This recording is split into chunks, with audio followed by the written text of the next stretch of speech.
you doing? I'm your host, John Fiore. I appeared in 2 seasons of The Sopranos, the controversial saga of a New Jersey crime family. That's New Jersey across the river. Okay, I've heard all those Jersey jokes, and some of them are true. For many people, their only image of the Garden State was what they saw outside their car windows as they traveled up and down the New Jersey Turnpike. It wasn't a pretty picture unless you're into oil refineries and toxic waste. But in 1999, something happened. Was it some new governmental project? A statewide beautification program? No. It was the premiere of The Sopranos on HBO. 6 seasons and 86 episodes later, it's become a television icon. Suddenly, gritty locations in aging industrial cities like Elizabeth, Newark, and Patterson became the backdrop of the Sopranos story. And more followed, like North Caldwell, Morris Plains, Little Falls, Lodi, Verona.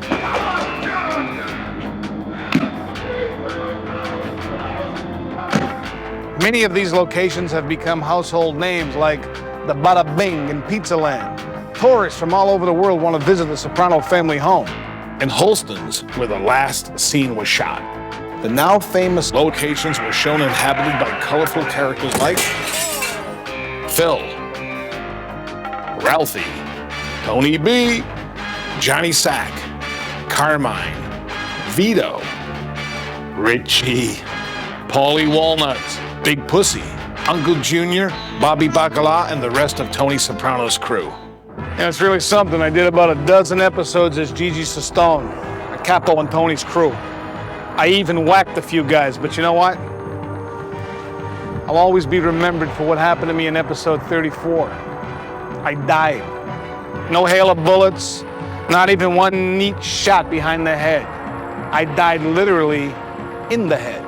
Yeah, I had to go out on the toilet, but when you gotta go, you gotta go. But I sure love being part of The Sopranos, a true cultural phenomenon. So by popular demand, I'm gonna take you on an exclusive tour of the actual locations where The Sopranos are shot, both with a camera and a gun. Bang, bang, bang, and he shot him. Along the way, you'll meet some of the cast and crew. The weapon of choice? Oh, a baseball bat. Hear real inside stories. Everybody wants to know what happened to the Russian. See behind-the-scenes video footage.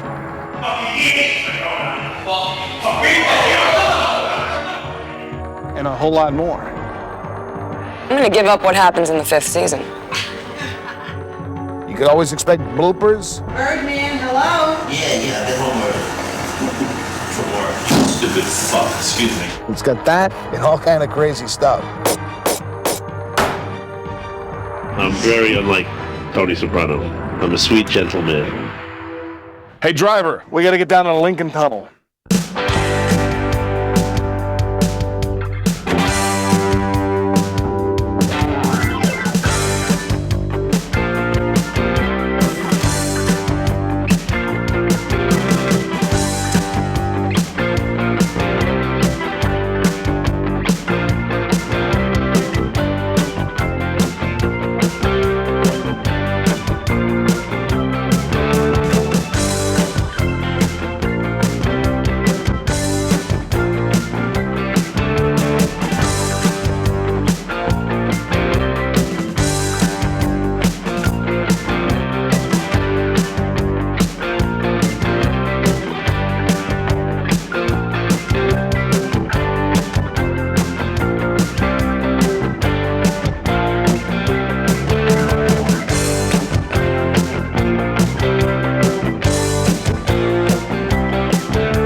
Well, this is it. Some say the most famous house in TV history. Tony's house. What a magnificent home. It really impressed the cast as well. When Richie drives up to Tony Soprano's house, and the first thing he sees is that very impressive circular driveway and that monolith of a house, it's a pretty nifty layout. He has many mixed emotions about Tony's success and about his position in that world. That house is used for the exteriors only now. But at the pilot, they used the interiors, and when they went and built the set, they had to recapture what was inside. They had to rebuild what was inside. I'm gonna take you and my guma, Marie, on an exclusive tour of the actual Soprano house. The actual house, which is used for Tony Soprano and Carmela Soprano's home, is, I think it's in North Caldwell. And they were real accommodating, real nice, and people, you know, that's usually the most mellow location. Although the people who live there sometimes have cocktail parties while we're shooting, so there's a lot of friends, a lot of friends of the family hanging around, and it's like a real Soprano barbecue. Let's go in and meet the owners.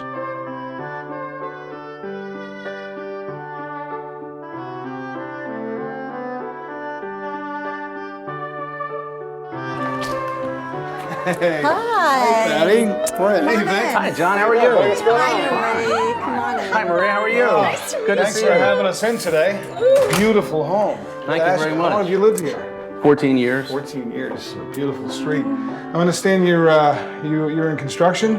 I'm a builder. Did you build all these homes? Yes, I did. Beautiful. Thank you. Thank you very much. Let me ask you this. There's the White House, right, for famous houses. There's Graceland. And now there's the Soprano house. I mean, let's face it, one of the most famous houses in America. Really, at this point, in the world now. How did your house become the Soprano house? Has anybody ever asked you that question? Only about 10,000 times, John. I bet. It's 10,001. It's one of the questions that I'm asked most of the time, and basically it's just by chance. Scouts came out, and one of the homes they looked at was ours, and they decided that it had the amenities that they wanted and needed for the series, and the rest is history. It's been a lot of fun. Well, they go on the grand tour. You mind if you and I head up to the pool? That'd be great. All right. That's great.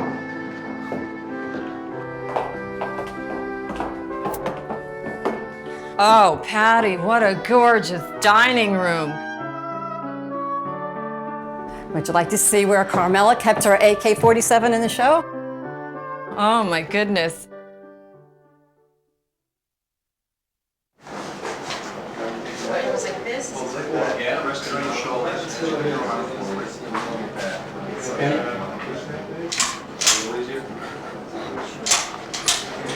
It's the double martini. Or you can go like this. You can take it out and go like this. Okay. That's all right by you. Jeez, Louise. Camilla, what are you out of your mind? Would you like to see some more? I would love to.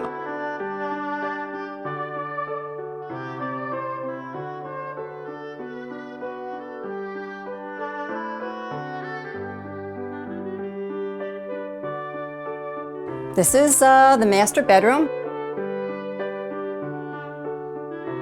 Tony woke up here one morning. Not literally, but...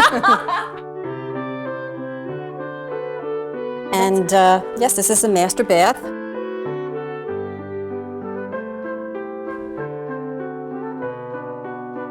That's a small TV sitting room. Oh, it's lovely because it goes right outside too. Yes. Oh, beautiful. My compliments. It's Thank you. gorgeous.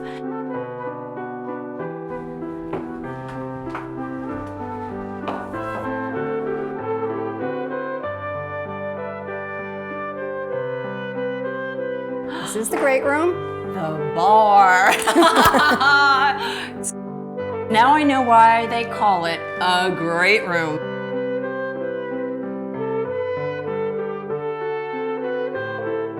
Well, they actually used this room. They patterned the Silver Cup studio set after this room. They changed a few things. It was really a thrill to walk in the room and see everything almost alike. One of the most amazing things was Tony Soprano's home, because I had worked there, and when I went back to Silver Cup for the first time and was looking at the set, I couldn't believe how they were able to duplicate it to such a degree. It was just perfect. It really is amazing what the set designers, what they can do. They can move walls in, move them out. It really is, they say the magic of film is very true. It is another lovely area. Thanks. Let's continue.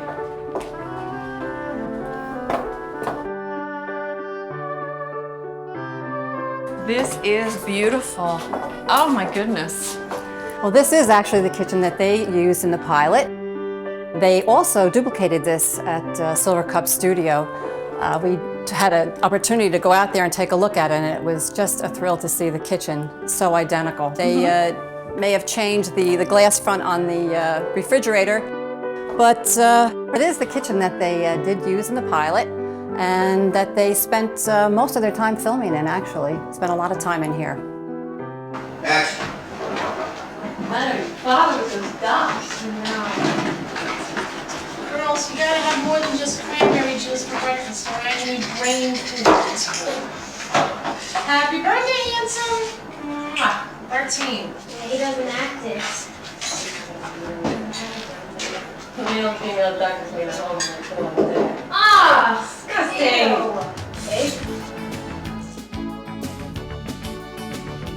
When the pilot aired, what was your reaction to it? I couldn't focus on anything. It was surreal. Yes.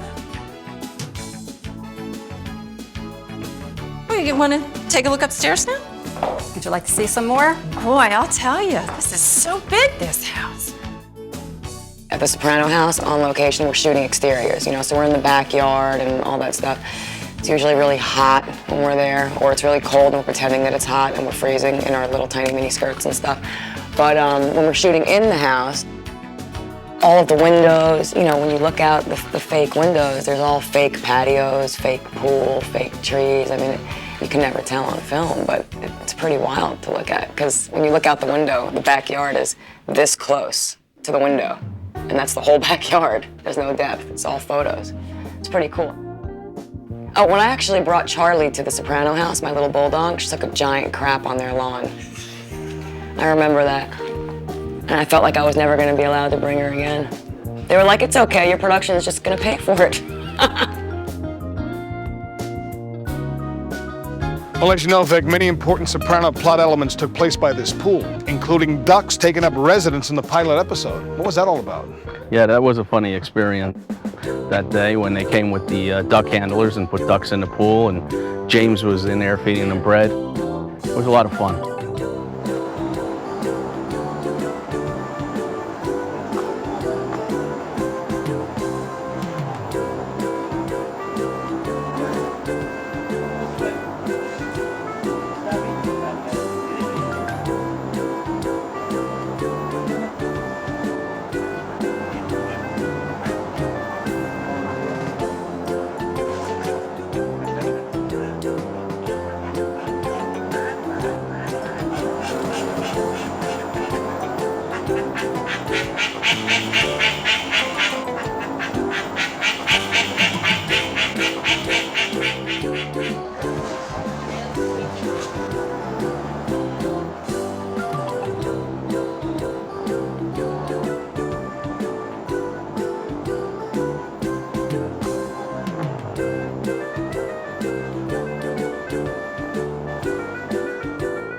Well, it's one thing to talk about ducks in the pool, but I hate to bring it up, but Soprano fans remember when Patsy Parisi donated something else to that pool. John, don't remind me. I'm sorry, Vic, but I have to remind you about the time that Danny Grimaldi, who plays Patsy Parisi, decided to relieve himself right here in this pool.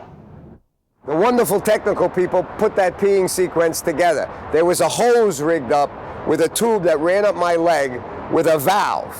And the funny thing was to try to get the arc of the stream so that the camera could pick it up and still play drunk, create the drunkenness, and have the waving stream so that the camera could pick it up. So Dan says, it's gonna look real. I said, yeah, it's gonna look real. So everybody's ready, all right, action. Dan gets into his character. I'm on the ground just under the camera with this rig as he's walking. And I'm supposed to let a little bit of water go to make it look like he's trickling and then, so it looks real. Instead, I love Dan. I go full throttle and he shoots clear across the pool and doesn't even make it in. And he said it's the most power he's ever had.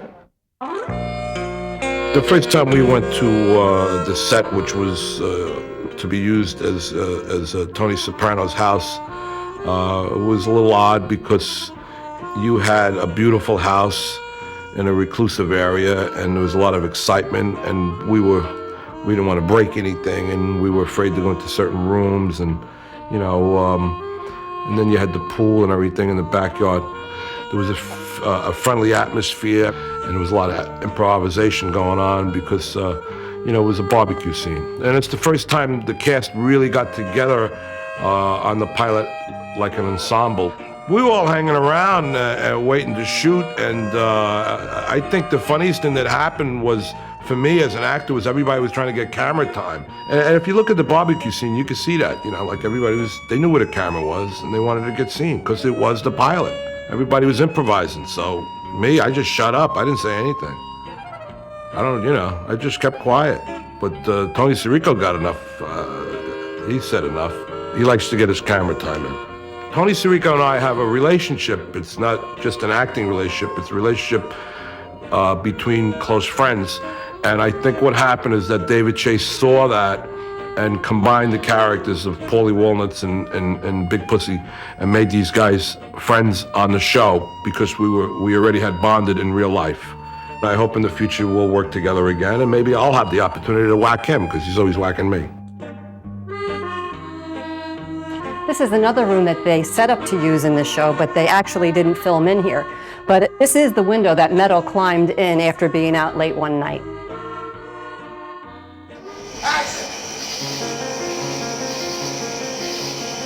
Hold it! Meadow, what are you doing? Come on, Marie, I'll show you another room they used in the series.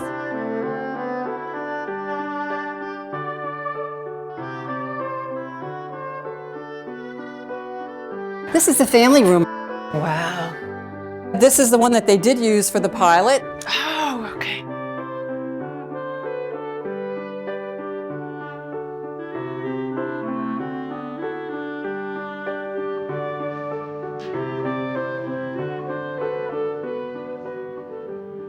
Action during these laser discs are incredible.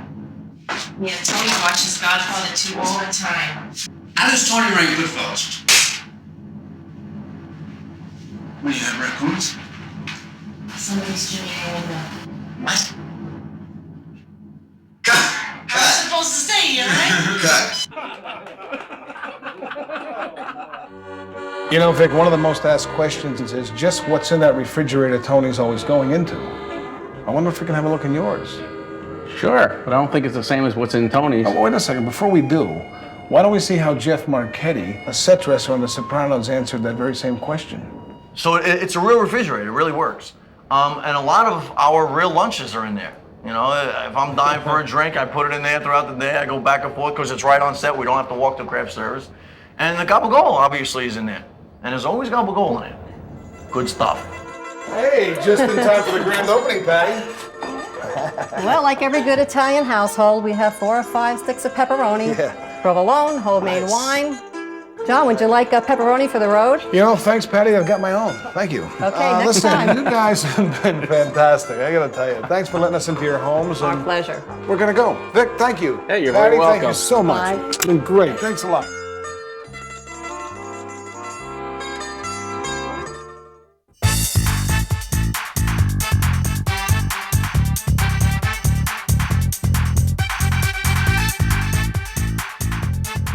This is where, in season 3, Gloria worked as a sales representative and Tony came to see her.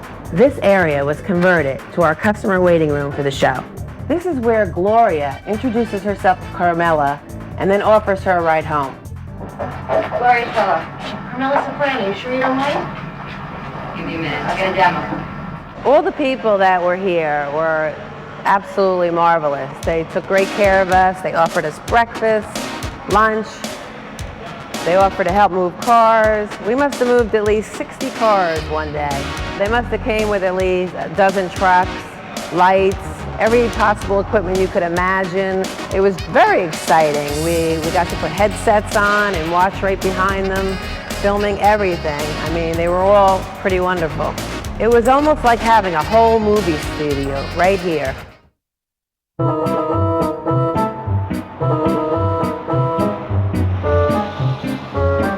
How you doing? I'm Johnny Pacelli. I'm a manager at Rascals Comedy Club in West Orange, New Jersey.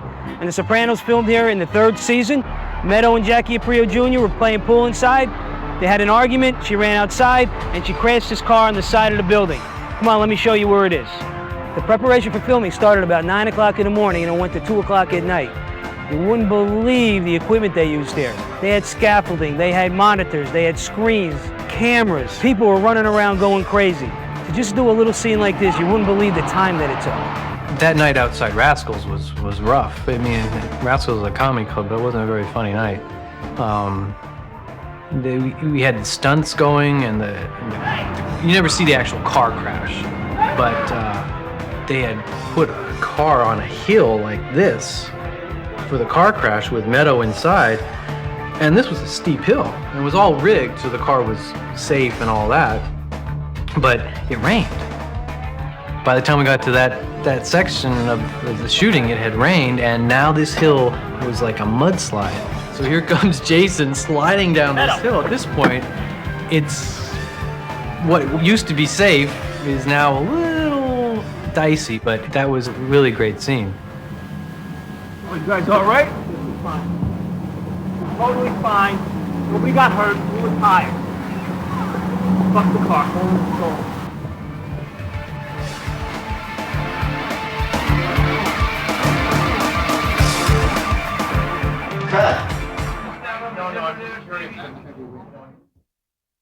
Pussy Bumpin' Sarah's sideline was auto body shops. That was like his front. You wreck him, I'll fix him. So after the big car chase and Phil Leotardo's crashed his car, Tony Soprano agrees to have the car fixed, and where do we end up but Cleveland Auto Body Shop, Pussy's old shop.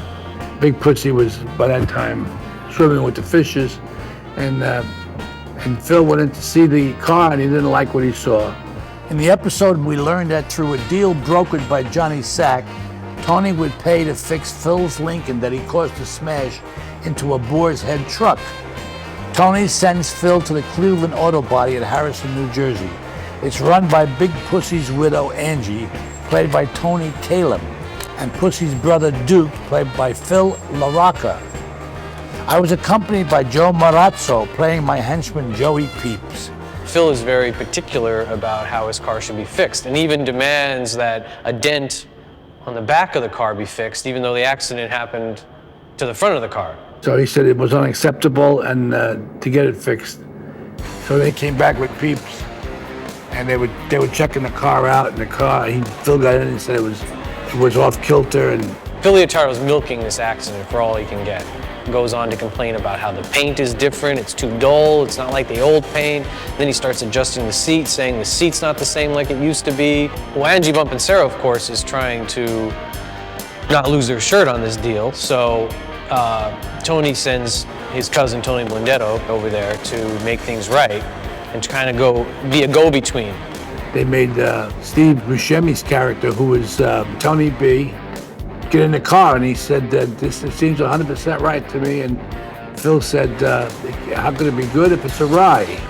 But the best line is, you can try it out until San Junard. Tony B was looking at Peeps, and they were making eye contact, shaking their heads. So Phil says to Peeps, he says, what's the matter, Joe? You got an eye problem? You look like Stevie Wonder, your fucking eyes rolling around in your head. And that was a funny scene. But now listen, every word of dialogue is written and not improvised in this show. Michael Imperioli wrote that episode, so he was at the auto body shop the whole time. And Michael and I have done many, many movies together, and people don't realize it, but the writers are always on set for every episode of Sopranos. They were on set, so if you had to change a word, you had to go to the writer, and the writer would look, see what you wanted to do, and he'd have to call headquarters and ask the boss. In the episode Marco Polo, my character is wearing a neck brace, and it's not very comfortable wearing a neck brace, and you have to do a scene. That's the second time I had to wear a neck brace. The first time was in a movie called Debt Collector, and I got shot in the neck. The first movie I ever did. The neck brace was made by a doctor by the name of Conti, Dr. Dan Conti. My character in the episodes was Faustino Doc Santoro. I made an appearance in Sopranos home movies, and I was coming back from Florida out of retirement to challenge Phil Leotardo's position. The next episode I was in was Stage 5, and Geraldo Rivera had a crime show of which he mentioned the likely candidates to take over Johnny Sax's spot. And myself, Doc Santoro, and Jerry were named as the most likely candidates. As a result, I had Jerry whacked, and then arranged a meeting with Phil to discuss my elevation.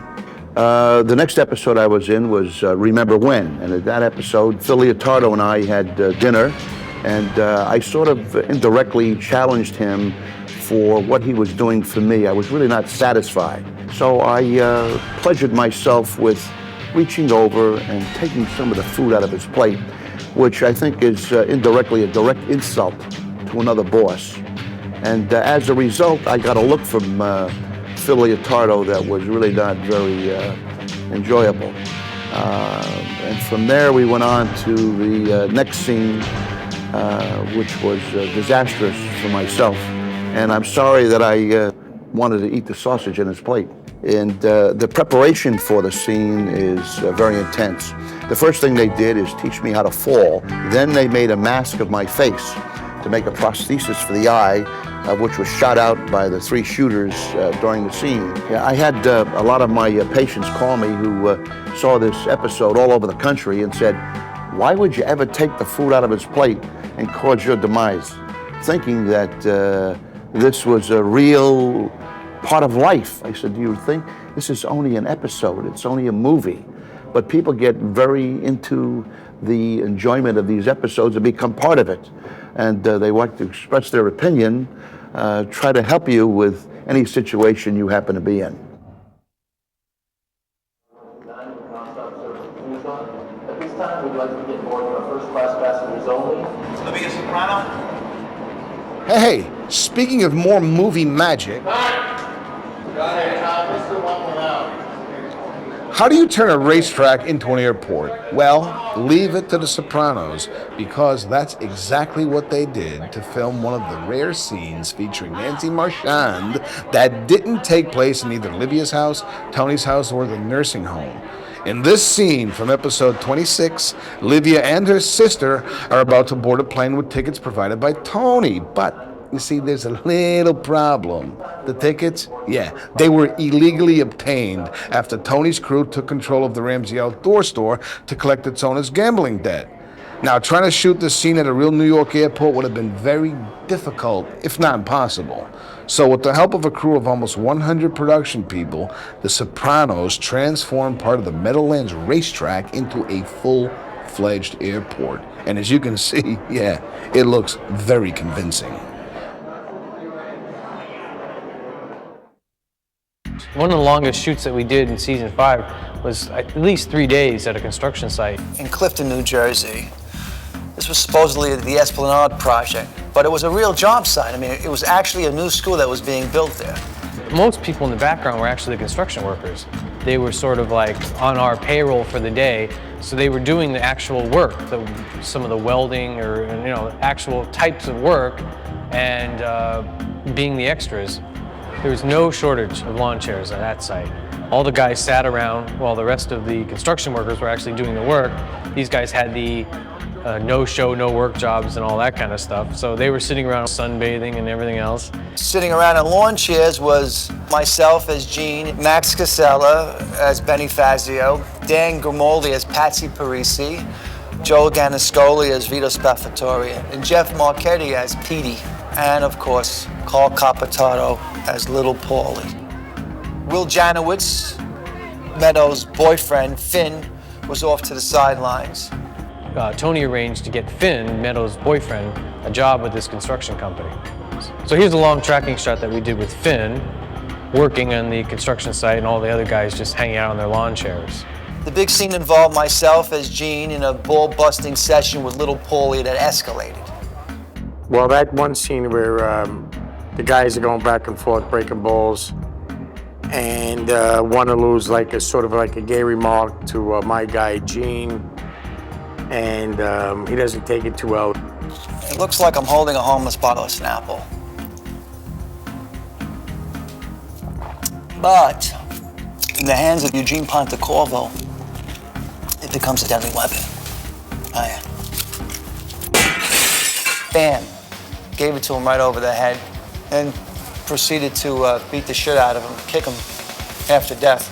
And the guys stopped me from doing that. I was lucky enough to get it done in one take. The Snapple bottle was made out of cane sugar.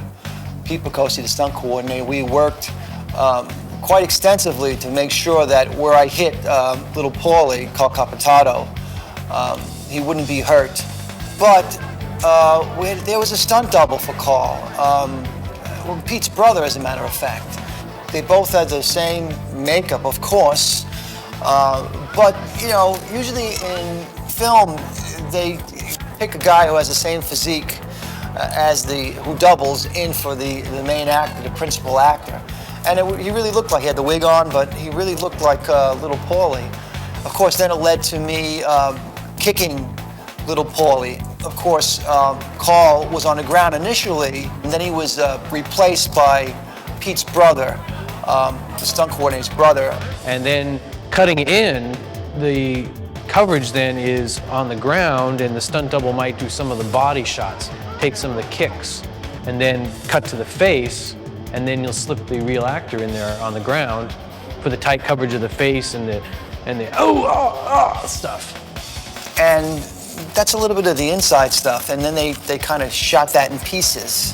That's pretty standard practice of using the body doubles, but the cuts are so fast that you don't always know if it's a stunt double or the actor. Sometimes you think it's a stunt double and it's not.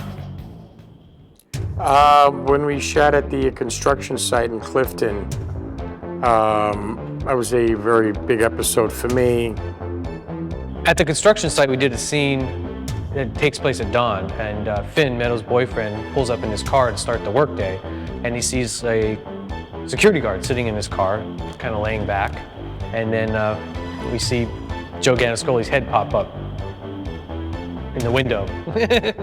So that scene where I'm giving the security guard a blowjob, that all came about because I had suggested it to one of the writers from a book I was reading called Murder Machine. And it's a notorious Brooklyn mob. One of the characters in it was gay. So I thought it would be very interesting, something you don't see, and of course, I didn't have a problem doing it. You know, it's one of those scenes that'll go down in television history. Well, we don't have the scene in the cab of the truck, but here's the scene at the construction site with Big Vito and the security guard that never made it into the show. The security guard was played by Joe Moretti. He and Joe Gandolfini had a really good time with this particular storyline. At one point, they're supposed to have serious conversation in the background, and they started hamming it up for the camera. So I think they had a good time with it. You have to make a joke about this. You have to, you know. You know, I always felt I was on the wrong end of that blowjob, but what are you gonna do? We followed that up with Finn and Vito outside the Portisand, a little uncomfortable. It's not really a confrontation, but a little uncomfortable meeting outside of the Portisand that sets up the "are you going to keep this quiet or not" kind of scenario for Finn. Finn sees what goes on. He gets terrified of you know, what's happening. Joe took a hell of a shot, Joe Gandolfini. It was his idea. he brought the idea to Chase. And I don't know why he did that, but he did it. And it was a shock within the whole cast of everybody, because to try to understand the professionalism of that kind of a move to your career, I mean, it is a big move to your career. I was watching it with about 20 guys and never said a word and knew that was coming out when it aired. And they almost, they all fell off their chairs when it aired. And I think the whole country was talking after that. You cannot be a homosexual and be in the mob. My feelings was to be, when people say, how could you be bisexual? I always said, at least I'm not a rat, because with a bisexual, you know where you stand. They knew I was a stand-up guy and they knew I was an earner, but the rat, you couldn't trust them. Well, sometimes we're at a location, we might do something like a car driving scene with some of the characters.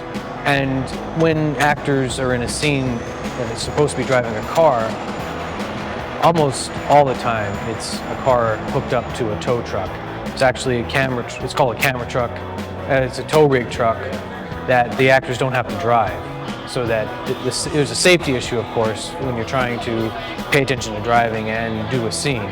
So that eliminates the danger for the actors. And then you're able to control the speed of the vehicle and also rig lights and cameras safely off of this vehicle. Here is an elaborate staging set up for the short night scene used in the 6th season episode, Cold Stones. Carmela is in Paris and Tony has given a dancer from the Bing a ride home. She ends up parked in Tony's truck giving him oral sex. Well, a blowjob, if you will. Sounds simple, but it isn't. It's a lot of work and time. During the setting up of lights, camera, equipment, wiring, screens, and so forth, stand-ins are almost always used. As shown in this footage, when the scene is ready to be filmed, the stand-ins are traded for the actual actors. Sorry to say, this is the end of the footage we have. Car rig scenes usually take a lot of time. You would think that it would be quick, just two people sitting in a car, but it actually takes a lot of time. There's a lot of rigging that goes on. Cameras have to be rigged sometimes off of the side of the car, sometimes on the hood. Often they're doing 2 or 3 camera setups with one at once. So all this rigging has to happen on these cars and safely for the car too, so the car isn't damaged at all. Because sometimes you're using very nice vehicles.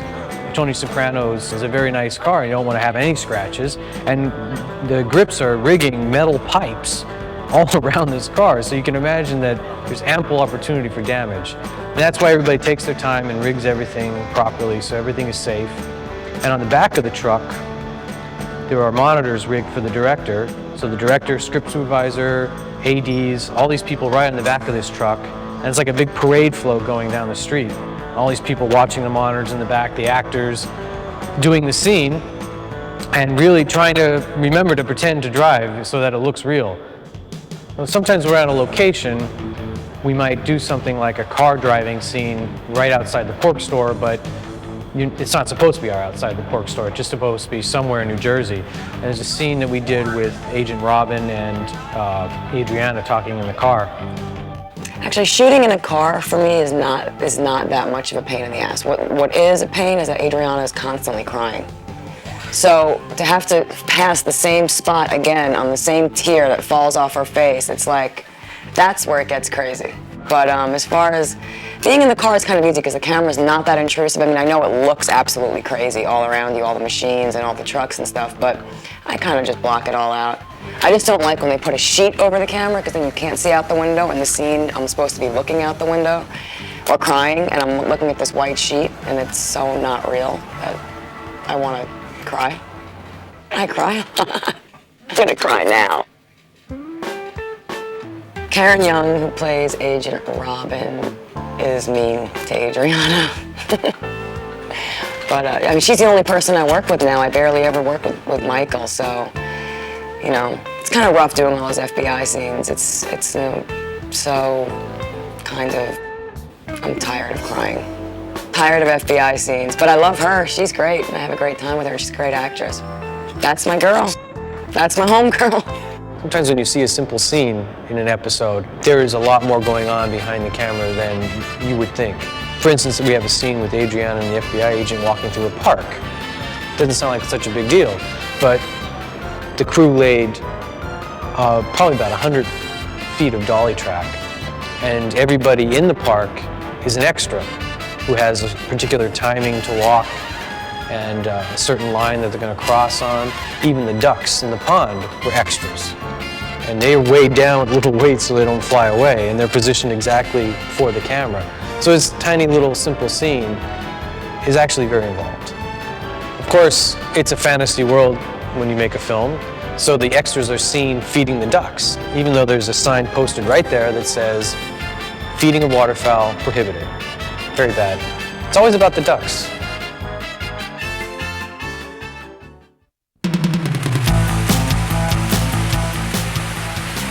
Now this is the bridge at the Great Falls in Paterson, New Jersey, used in episode number 6, Pax Soprano. Now this is the episode where Uncle Junior takes over as the head of the family. But Uncle Junior's management style was, well, a little different from Tony. The episode was number 6 for a season called Pax Soprano. Tony Soprano comes to my supposed restaurant in Manhattan. I'm a New York capo. Talks to me about driving to New Jersey and sitting down and brokering a deal with Hesh and Uncle Junior, because Uncle Junior was being a little stubborn and he was starting to feel his oats. And Tony Soprano says, "Yeah, but it's got to look like it's your idea, blah, blah, blah. You know, he'll listen to you." So that's what we did. Uncle Junior finds out that a guy named Rusty Irish has been selling drugs to his tailor's grandson. So Uncle Junior arranges to have Rusty thrown off of, guess what? This very bridge. Speaking of Rusty, should I say the late Rusty, the producers used fake bodies to throw over the falls, but things didn't end up as planned. As a matter of fact, Deputy Police Chief Jim Whitting is here to tell us what happened. Well, this particular location with the dummies being thrown off the falls, we received a lot of calls from pedestrians and people that were in the neighborhood thought it was actually a live person being thrown off the falls. What happened after the third try, the one dummy got stuck down in the chasm between the rocks and wasn't able to be retrieved for a couple of days. So the phone calls kept coming in that someone was thrown off the bridge laying at the foot of the falls. After 2 days, the fire department was able to get a lifeboat in there and retrieve the dummy and actually bring it back to one of the firehouses. As a result of it, the city naturally billed the production company for the cost of whatever it was to, which was a couple $1,000 to retrieve this dummy. That bridge isn't too safe. I hope they get some money from Sopranos and rebuild the bridge. When we shot the pilot, we went over to the falls, and that's a wobbly bridge. Yeah, they threw Rusty Irish over the falls, yeah. Maybe they threw Big Pussy over the falls, too. Who knows where the hell Pussy ended up.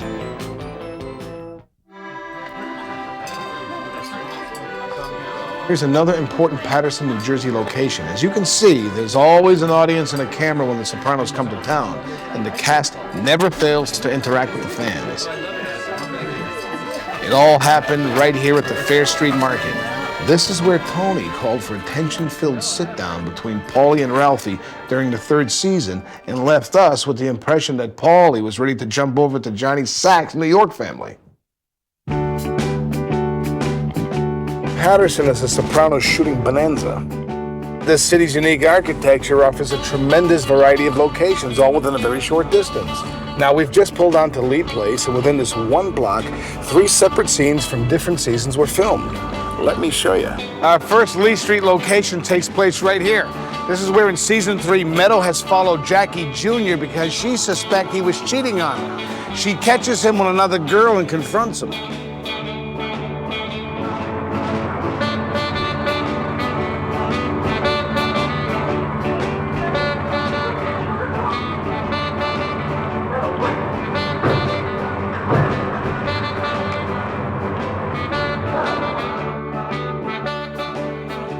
Moving right along, look down the block over there. That's where Paulie Walnuts, played by Tony Sirico, and Christopher loaded the Russian into the trunk of Paulie's 97 Caddy in season 3's Pine Barrens episode. Now, was it my dead body? It's supposed to be Patterson, right? and Patterson and Paul Wallen supposed to carry my body with the Christopher, but I was not there. I had no idea when they did it. I've seen it on the screen, but it wasn't me. The first scene in the show was shot exactly in the forest. It was opposite. It's supposed to be first in a Silver Cup. It was set over there, the set for the apartment was like 3 walls. And the makeup people, they were great. The whole crew and cast, Tony Sirica. As soon as he dropped the remote control, the exact lines were, "You wanna fuck here, cocksucker." That was in the script. So, and after that line, of course, he was assaulted as an Italian guy. He took the bottle from the table and he hit me in the head.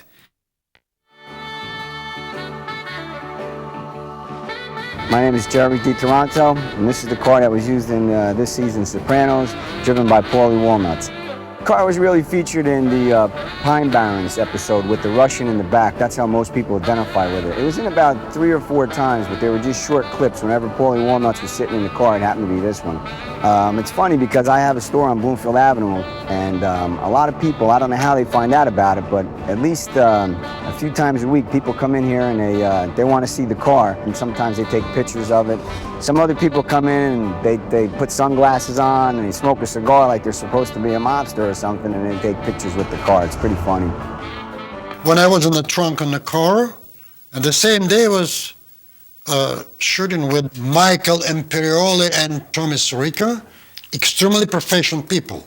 Kind of a twist there between Paulie was told by the Tony, was he killed 15 or 16 Czechoslovakian, and it was heard like it was an interior decorator. Come on, it was not bad phone connection, it was good script written. The second day of the shooting in the Pine Barrens, it was like a dream. On the snow, nobody knows what was under the snow. It was stones, woods, everything slippery. You can break a leg or a neck. You can even die there. Early in season 5, there's a scene at the Bada Bing, actually, where the guys are standing around talking about the Russian.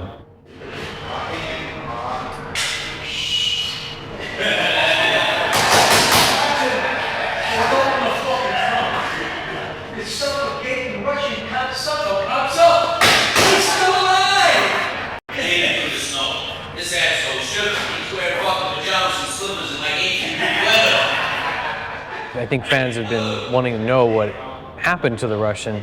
And the funny thing about the scene is that the guys are standing around talking about it, not knowing what happened to him either, which is a funny way of handling it because they're in the dark as much as the fans are.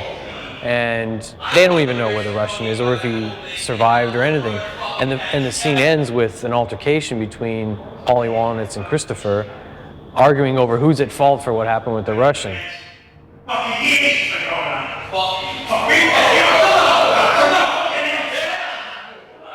And then it's just dropped, and we never really find out what happened to the Russian at all. Everybody wants to know what happened to the Russian. Even the Russian wants to know what happened to the Russian. Only David Chase knows what happened to the Russian. We're not finished yet.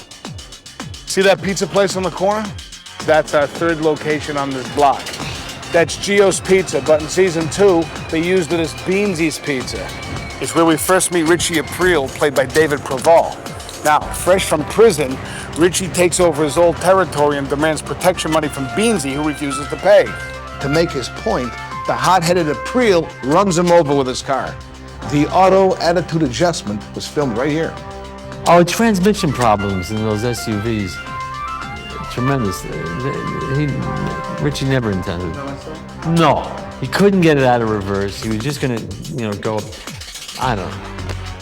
What happened was that Richie had to show power. He had to come back and show power. And if he allowed Beansy to behave in the way he behaved, he wasn't going to go anywhere.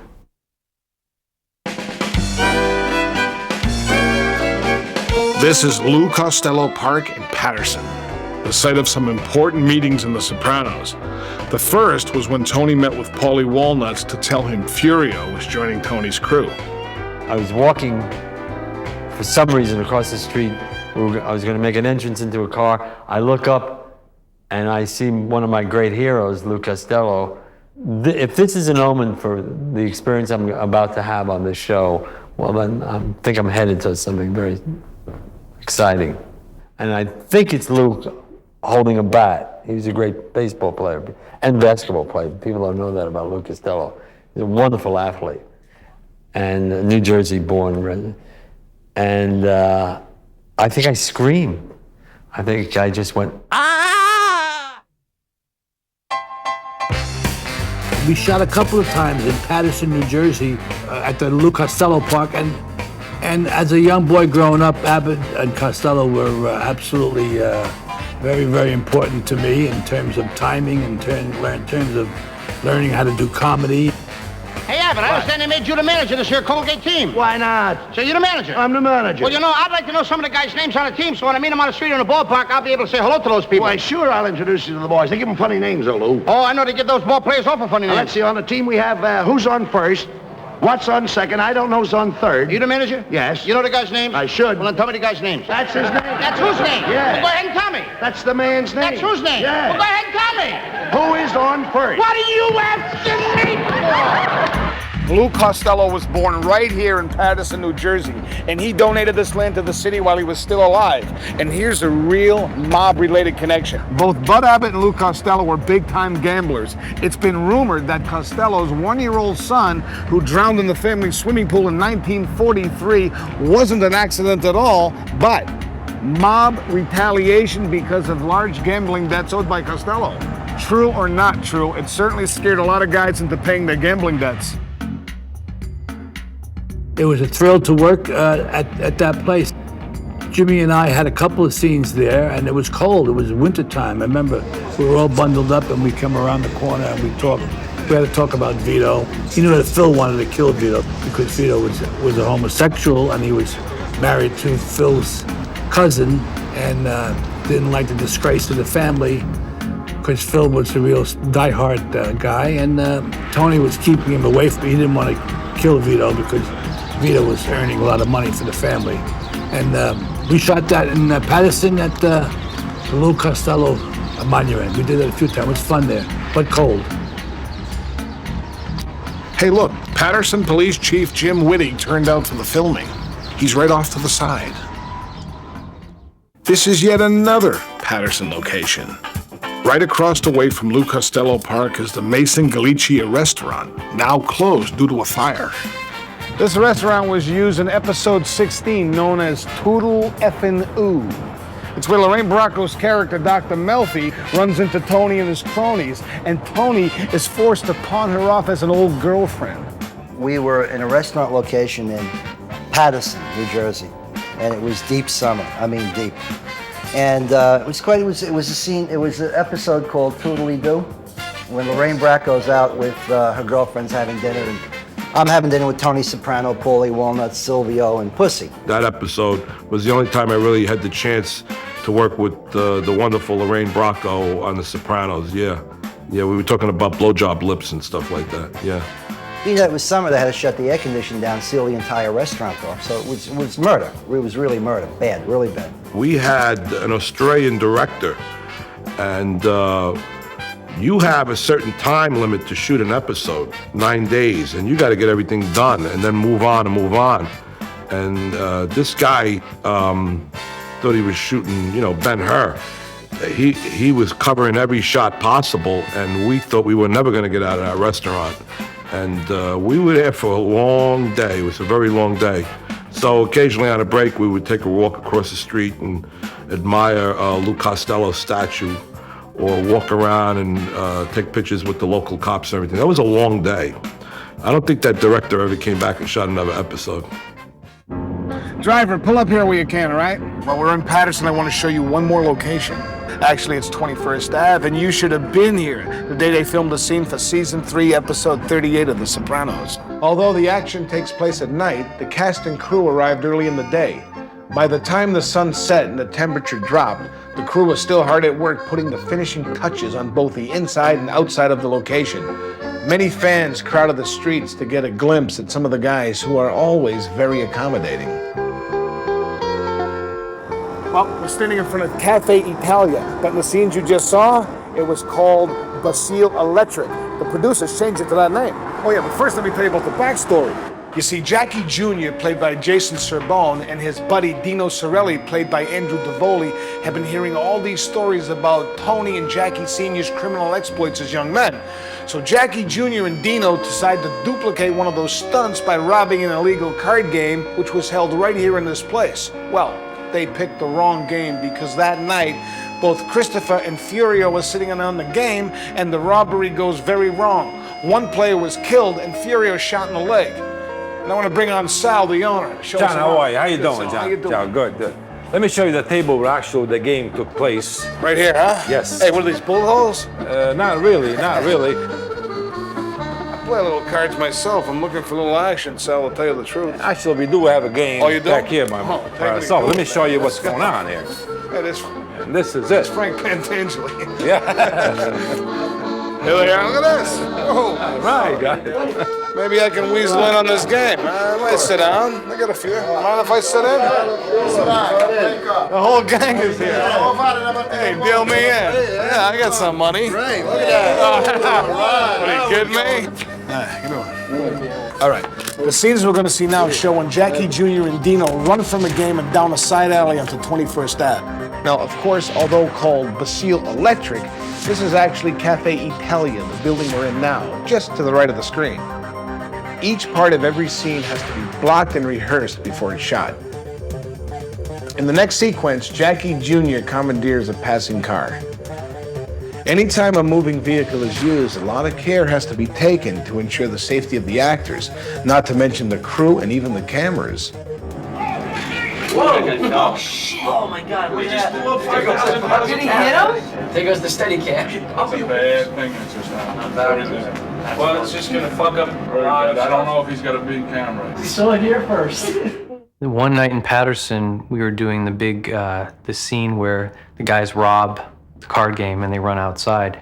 And one of the shots was involving a Steadicam, which is worn by the camera operator on a sort of floating arm. And he was to run backwards quite a ways, about a half a block.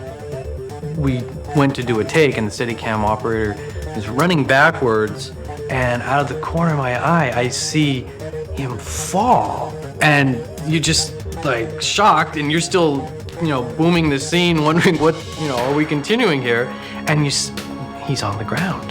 And of course, they yell cut. Everybody comes out to make sure the guy is okay. And I look down and there are pieces of camera and Steadicam harness things all over the street. It's just one of those things that happens in film production where you're just like, oh, this is the worst thing that could happen.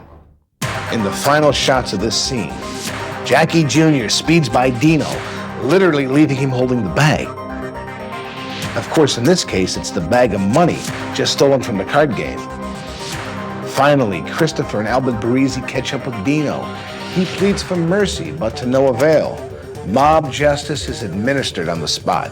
Notice how a crew member adds light flashes off camera in synchronization with the firing of the guns. The actual sound of the guns are added in post-production. Now, after hours of blocking and rehearsal and plenty of downtime because of the Steadicam accident, here's a look at the completed sequence.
the stuff at the Party Box, which is right next to Satin Dolls, that was a pretty tough day because I'm trying to do a scene with my friend Louis Lombardi and Mike Memphis. And that was the first time I worked with this Elvis impersonator. And like, he's a little bizarre. He's constantly in character, even when you're not shooting. You know, he talks like Elvis. He wears Elvis underwear, and you know, the guy thinks he's Elvis Presley. So that was pretty tough. So it was a great pleasure when I was able to hit him over the head with a hammer. If I can get my heart to stop pounding, let me tell you about this place. We're at Manolo's in Elizabeth, New Jersey. Now, although this is a wonderful Spanish restaurant, it's the original location of Artie Bucco's Italian restaurant, Vesuvio. In The Sopranos, Artie, played by John Ventimiglia, is one of Tony's oldest friends. Now, although Artie is not really mobbed up, but his restaurant served as a popular hangout for Tony's crew. In the pilot episode, Tony wanted to protect his friend Artie, so he'd blow the place up. Hey, so tell us, what was it like to see your restaurant, blown up? It was absolutely horrible. I bet. We had to be evacuated out into the pouring rain for 3 or 4 hours. And it was about 2 o'clock in the morning by the time they blew us up. Flames shot about 100, 150 feet in the air. They changed it a lot, and they built a facade out front across the fence. Yeah? And they matched the lace curtains, the color of the brick, the stucco, everything perfectly. And that's the part that they blew up.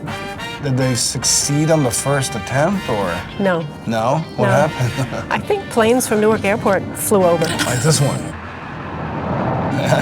So they couldn't have any noise, so they stopped and then they did it again. Wow, that's amazing.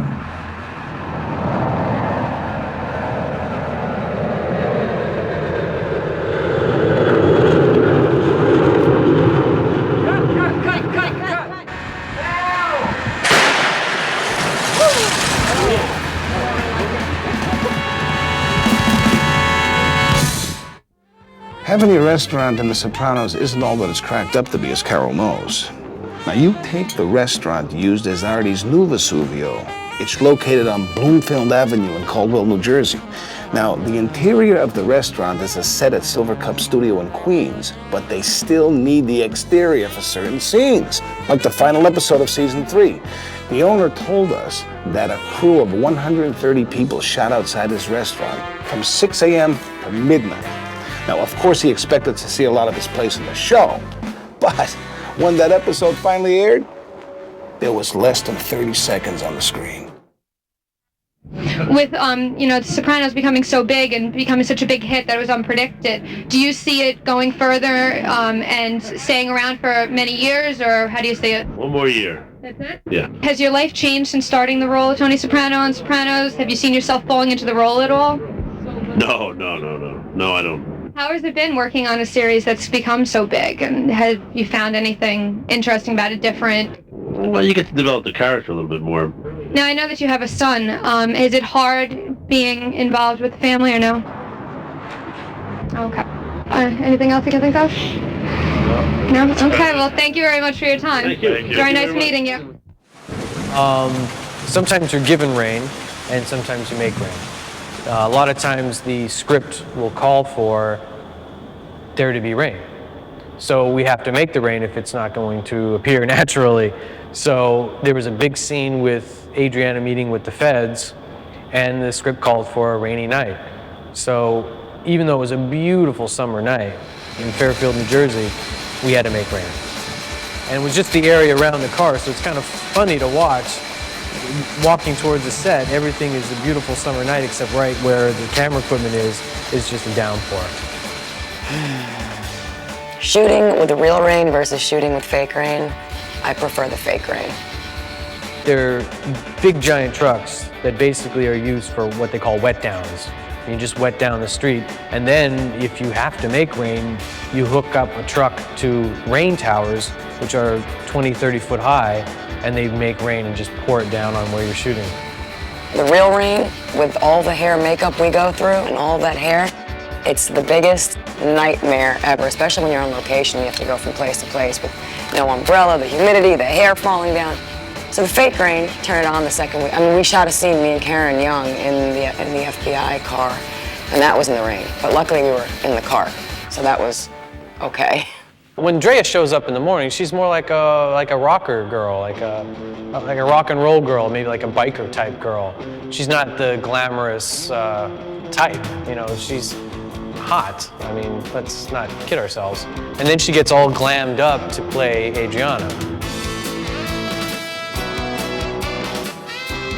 I hate running back and forth to the makeup trailer, so we'll do it on set, because locations, a lot of times base camp is far away from the actual location.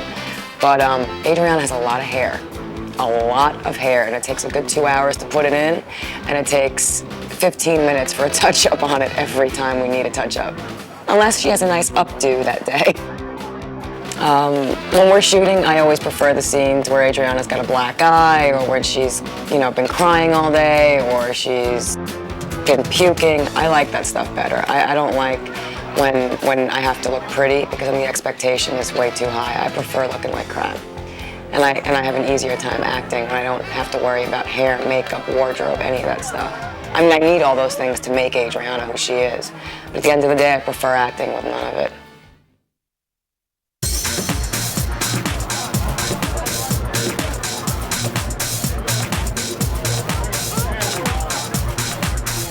If you're a Sopranos fan, then you know that there are two locations you can count on seeing a lot: funeral homes and restaurants.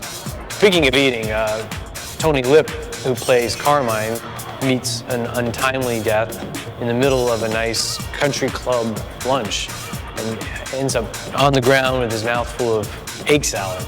Not a very nice way to go. I had gotten there late and I hadn't had any breakfast. So when they gave me the egg salad, it tasted real good, and I just kept eating it. And that's what they used for my death scene. Carmine's funeral is supposed to take place in Brooklyn, but we shot it actually right down the street from the pork store in Kearney. And that's a good opportunity for fans to see a lot of the cast members, because everybody comes to the funeral. One of the things about a location like that funeral home is that it's on a main street, and it just so happened that I think there's a school nearby or something, so there was just a lot of activity and a lot of crowds outside the funeral home. And we're all inside shooting, but when the cast members go out for a break, you know, they're just right out on the sidewalks talking with the fans, and their trailer might be way down the street, and they're gonna take maybe a 2-3 block walk down the street. Normally they'll just stop and, you know, chat with the fans a little bit. As a matter of fact, I had an all-star funeral, which many people don't have. And most of the cast attended. Of course, Tony Soprano, James Gandolfini, Mike Imperiale, Vincent Caratola, Joe Santos, Tony Sirico. Stevie Van Zandt, who plays Silvio, was also at the funeral. Ray Abruzio, who plays Little Carmine, was there with his wife. I think this is the first time that fans saw my daughter-in-law. Ginny Sachs and Frankie Vincent also showed up at my funeral. And everybody was there. I mean, the entire cast, I think, was there paying their respects to this, because he was a big boss who died. It was a point made that Phil would go to the funeral not dressed like everybody else, just out of total irreverence. And he went with the turtleneck sweater. And everybody had the suit and tie on. And that's what introduced Phil. And him coming on the show, I think it's great. I know Frankie Vincent maybe like 30 years. Tony's a very dear friend of mine, and he had to stay in the coffin all day. When I got into the coffin, I was very relaxed. And as I was laying there, I dozed off. By the time they got set up with the lighting and the camera, I had dozed off. As I was dozing off, Vinnie Vella grabbed me by my colognes, okay, which woke me up. And we had a few laughs between us. And then he let it go, and I went back to sleep. He's kind of lucky in a way, because very few people get to attend their own funeral, let alone fall asleep in their own coffin while they're shooting the scene. It's a little weird, because you're shooting the scene and then you'll see him outside talking with fans, and they don't know what's going on. Everybody's in a suit, so anybody could be the dead person on Sopranos. You know, any one of these guys hanging out outside could be the person in the coffin, but the fans don't know. They kept asking, who's the person that died? We stood up like champs. No one told them who died. Give me that fucking look either. Even the coffin was a secret.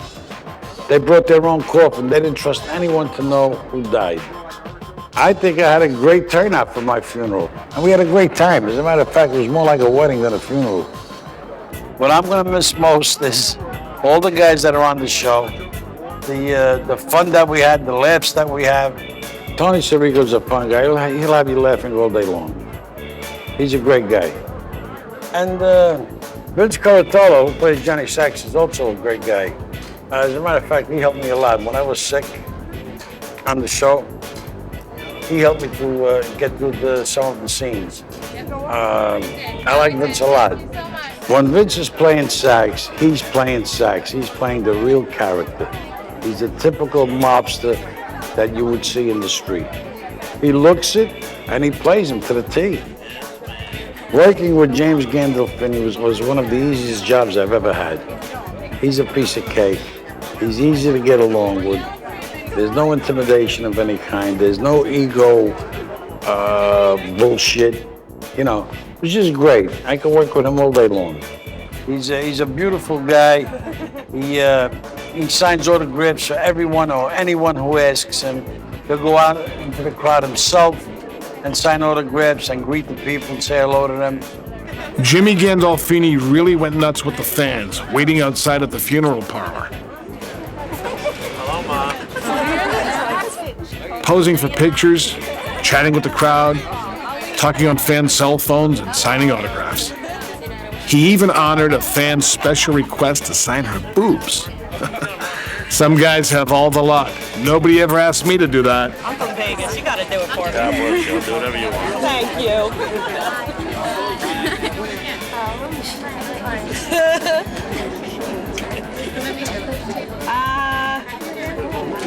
Thank you. I hate to bother you. I'm going to tell you something that I'm not supposed to tell you. There'll be a scene where Tony Soprano, Jimmy Gandolfini, and I are in bed. And that's all I'm going to tell you. The dream sequences, pretty much anything can happen. And one of the weirdest things we saw as a crew in the dream sequence was later on in the season, Tony Lip makes a surprise appearance as Carmine.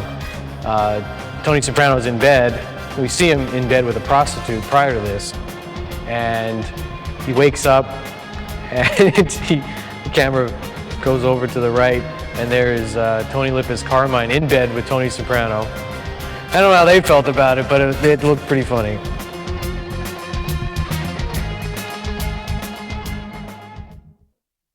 Frank Vincent, who plays Phil Leotardo, has a lot of action in season 5. And we shot a scene underneath, unfortunately, a train trestle. And that was a big action scene that had to be interrupted several times. This was when we were shooting in Newark under the train trestle on McCarter Highway at night. When we started to shoot the scene, it was earlier in the night, so there were more trains more frequently. But as the night wore on, I mean, we were there until, I think, 4 in the morning. They always wet streets, no matter what, because the wet street in film photography gives you a reflection. That's why whenever you see a movie, you see the streets wet. Otherwise, you don't see the street. So anyways. Phil Leotardo follows the guy in his car and bumps the car to like a fake accident. And they know who each other is. It's not by accident, it's by design. In a move to avenge the killing of Joey Pete, ordered by Angelo Garape, Phil and his brother Billy, played by Chris Calovino, decide to whack Angelo. He was played by longtime terrific character actor Joe Santos. To shoot this thing, Joe's a nice guy, that actor. He's been around a long, long time. Did a lot of television, and this was his swan song here, where he has to die.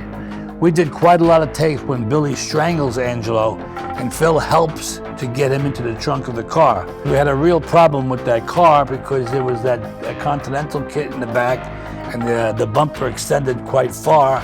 And in order to get Angelo into the trunk, we had to lay him down and pick him up and put him in the trunk. And we rehearsed it good, and we slowed it down, walked through the steps, and the kid was good, and he grabbed him, he put him in, and we had a few laughs because this was what happened to Billy Batts. So that was a tribute to Billy Batts' scene, and we put him in the plastic. Phil says to him, "You couldn't fucking retire?" Bang, bang, bang, and he shot him. So Joe only came on the show for a few episodes, and then when he closed the car was all scratched, and he told his brother, he said, "Look at this shit. You know the work I just had here? Give me the fucking keys." In season 5, we shot a big night scene with Dominic Chianese playing Uncle Junior, doing his Vinny the Chin routine, wandering out onto a bridge, and that was actually the Clay Street Bridge in Newark. And that was a huge lighting setup. I mean, normally a TV show wouldn't go through this much work to shoot a scene, but Sopranos is shot like a motion picture. It's shot like a feature film. So they had lights everywhere. It wasn't just the bridge lit up, but they were lighting from barges below the bridge. They had generators, separate generators and lights far down the road so that you would see everything in the background that was brightly lit was lit by our electricians and our gaffer. It was a huge setup. We shot on that bridge and then we went to an abandoned lot across from the bridge, and Uncle Junior kind of wanders around and finds a mattress and is living like a homeless person at that point, and a police cruiser pulls up and they realize who this is, and they can't believe it. You know, the cops are like, "Do you know who this is?" They're like, "Yeah, right. You're just some homeless guy."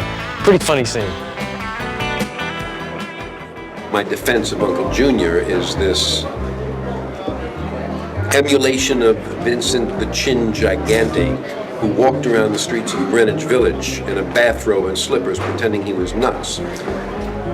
In The Sopranos, the same sort of thing happens to Uncle Junior, but he is actually slipping. It is a defense, but there are tinges of reality to his dementia. I think that the character is being affected by his age. And personally, I think it adds a great deal of dimension to Dominic Chianese's interpretation of the character. It's very full, very rich, and it lets him go in lots of different directions. And he's having a great time. I'm having a great time with him.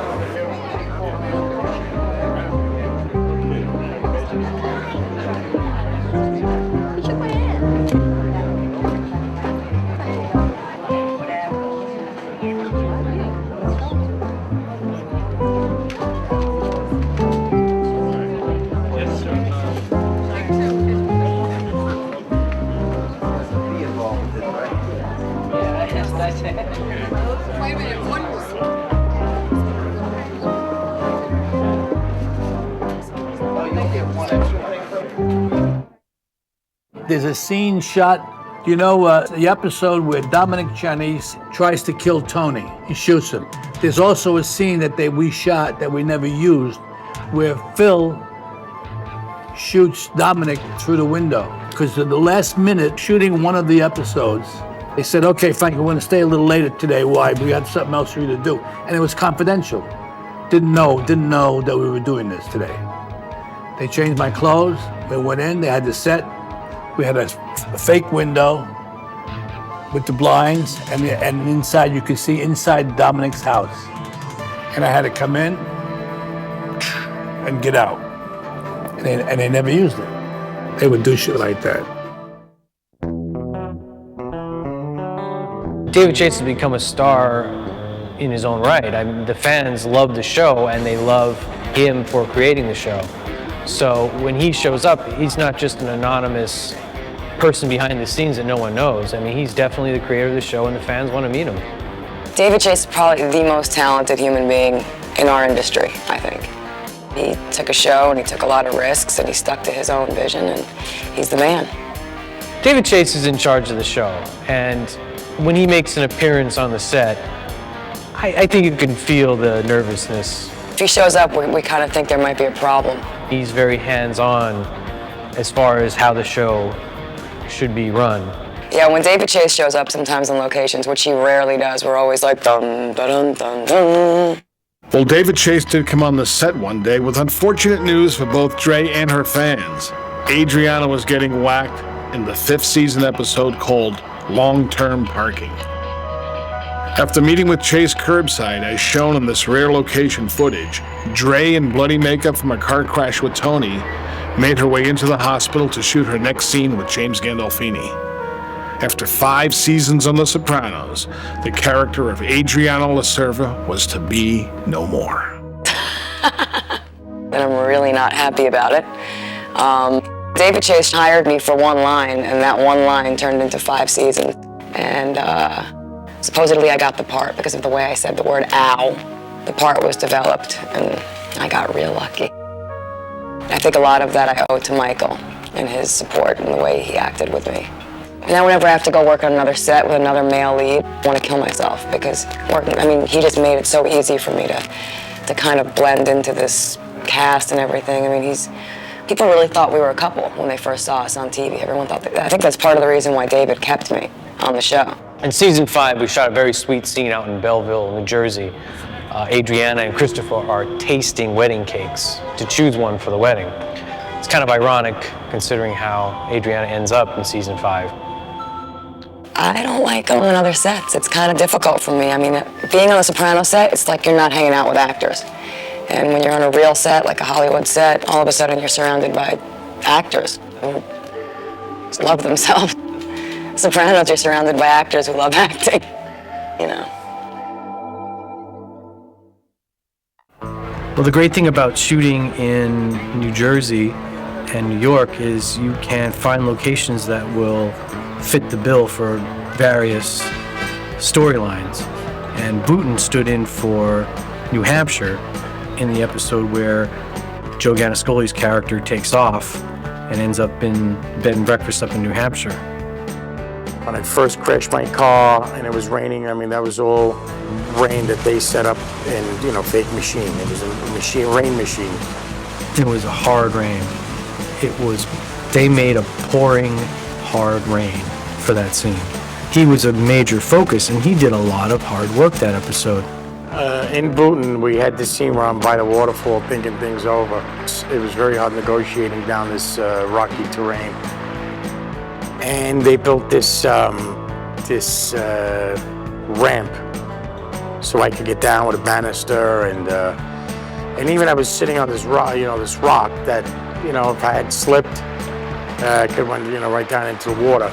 It's a little dangerous getting up and down and in and out. But it was interesting. It was a very beautiful little waterfall, and it was a quaint little town, very antique town. We didn't have to set anything up. All the antique stores were there. That's when I went antiquing. That's when I first go into this diner. That's when I first see my guy, Johnny Cakes. Right then and there, I think it was love.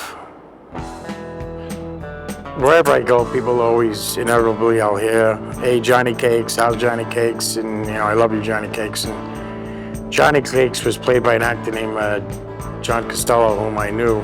In New Hampshire, and their specialty in that area is Johnny Cakes, which is like pancakes, but it's made with white cornmeal. You serve it with butter and syrup, and it's a big dish there. So I ate many a Johnny Cake during the filming of that.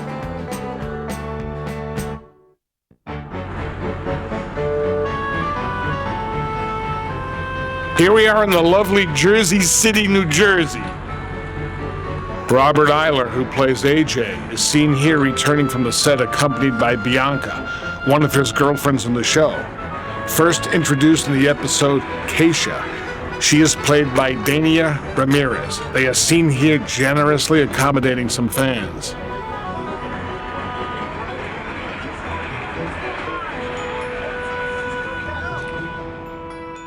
In the episode Keisha, there's a big scene involving many of the guys from both the New York and New Jersey crews. It took place at Little Carmine's house, a home that was actually in Atlantic Beach, New York. Carmine acted as a broker between the crews, members of which included Tony, Silvio, Phil, Jerry, and Butchie. It was quite a feast for Soprano fans who came out to meet the actors and get photos and autographs at breaks during filming. Especially cooperative was Stevie Van Zandt, who went out of his way to accommodate the fans and certainly enjoyed doing it. He's always been known as a great guy. Here he is with more fans while shooting in the streets of Jersey.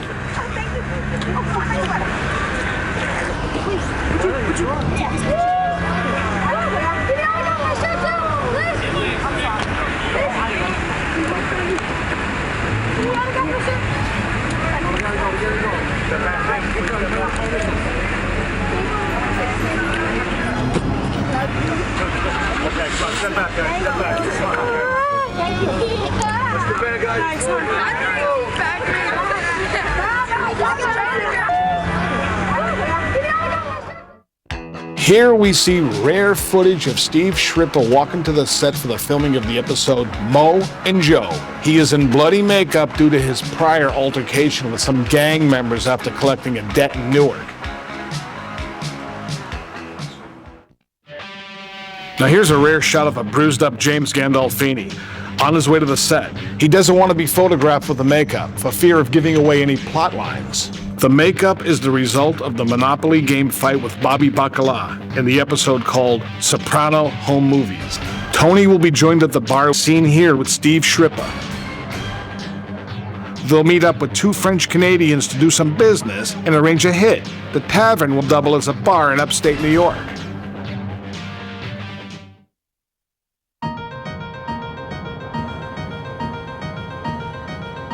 That's the Garden State Plaza in Paramus, New Jersey, which has also been used a lot as a location on The Sopranos.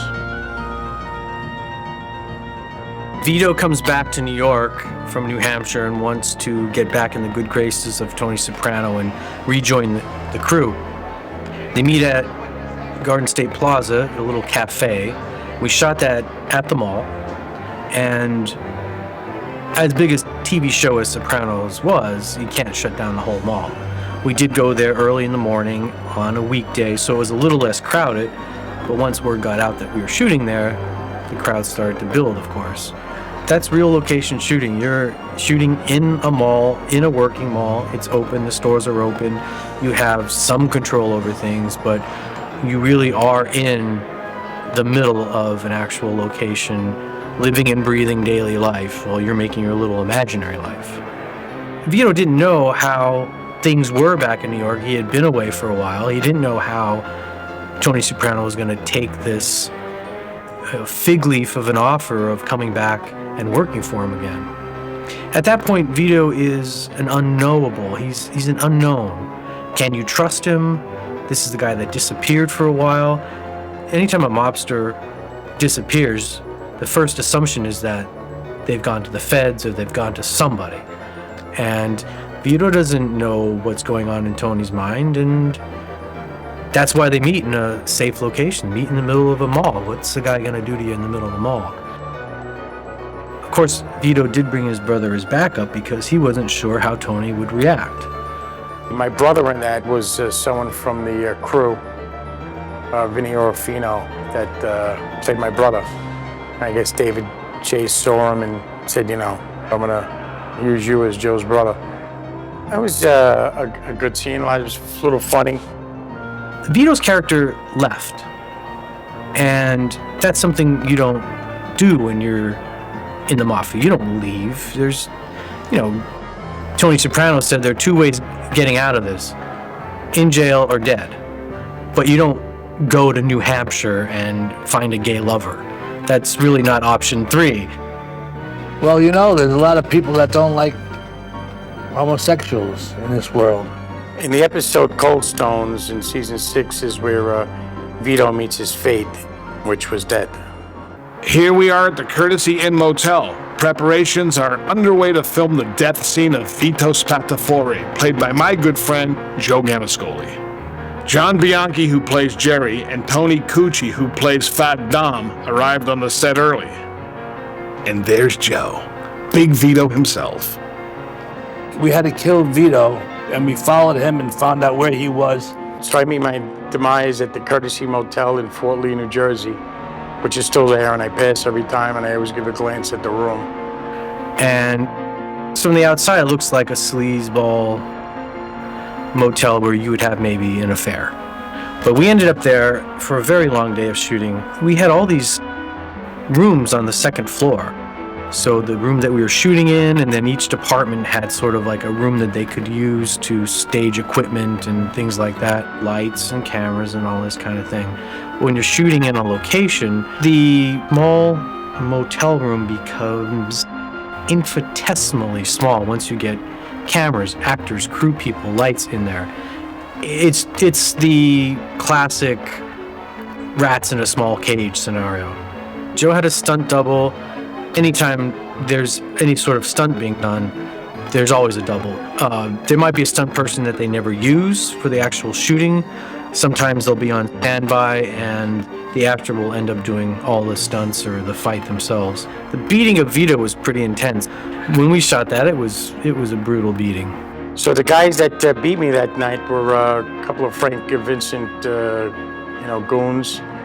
Fat Tom was one, and Jerry Torchiano. Jerry was called the hairdo because he had really quite the bouffant on him. And the dark humor of Sopranos that Frank Vincent comes out of the closet.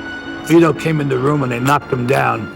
Phil opened the accordion doors and came out of the closet, which is a play on words because Phil wasn't gay, but he came out of the closet to kill a gay guy. And Joe Gandolfini's character, Vito, we assassinated him in that scene. It's a particularly gruesome way to go. And I remember pleading for my life. The irony of that situation is that at this time, during that time that we did this shot, this episode, my book just came out, Guy's Guide to Being a Man's Man. One of the publishers, unbeknownst to anybody, was gay. And he was killed in a motel room in Queens, a gay killing. And this came through the news, in the New York news, as a surprise to all of us involved in my book and my publishing. This was previous to the episode that we killed Vito in a motel room, which was exactly the same situation that this publisher died. This is the kind of things that Sopranos and David Chase brought into the series that mirrored real life.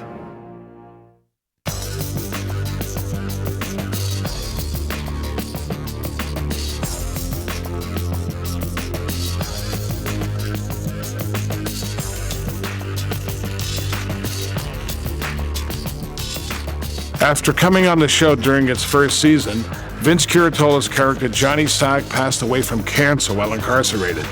This sixth-season episode was titled Stage 5. Here we see a scene shot for episode 74, featuring Christopher and his new bride Kelly when they went house hunting. The episode 83, which was titled Heidi and Kennedy, Christopher would be gone, suffocated by Tony after surviving a tragic car crash. In episode 85, Bobby Bacala, played by Steve Shrippa, met his death in a model railroading store at the hands of Phil Leotardo's henchmen. There is no limits to Soprano mania. After Bobby Bacala was whacked at the train store in the Blue Comet, the train set that he landed on after getting whacked was later put on display. It was advertised as an attraction at various model railroading shows, complete with splattered blood from the shooting.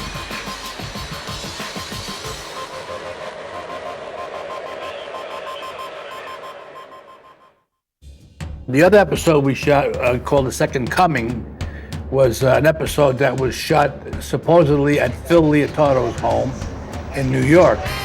And the irony of that is that it was shot in New Jersey, 4 or 5 blocks from where I used to live in Newark, New Jersey. And it's an old-fashioned stone, beautiful, beautiful home. And little Carmine and Tony come to the door because they wanted to settle some business that we had to take care of. And my guy Butchie answers the door, tells him that Phil don't want to see him. And he said, what do you mean? We came all the way over and we made this arrangement and we made a date. Was he? He says he's not going to see you. He doesn't want to see you. You never saw Phil in the whole episode. All you saw was the curtains moving, and you saw like a little outline of Phil. It was fun to shoot that because I wasn't on camera, but you just heard my voice. That was another genius of David Chase. And they start to leave, and from the window upstairs, Phil's screaming down. That's right, cocksucker. Go back to New Jersey. He says, "That's right, cocksucker. Go back to New Jersey." Meanwhile, we were really in New Jersey. What are you doing, Phil? That piece of shit. Get off my stoop. And he says to little Carmine from the window, "Take that piece of shit and get off my stoop." Stoop. I learned that word from Lou Costello.